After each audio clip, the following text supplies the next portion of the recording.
Ağalı kəndinin qəsəbəsinin yeni yaradılmış Ağıllı kəndi deməli gölün qarşısındayıq.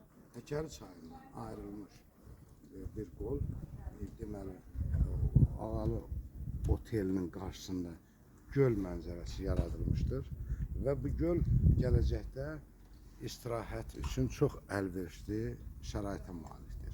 Həm qarşısında otel, həm də göl, həm də istirahət mərkəzləri üçün istirahət mövcuddur. Balıqçılıq ov üçün mövcuddur, yaxşıdır. Balıq ovu aparmaq olar burada.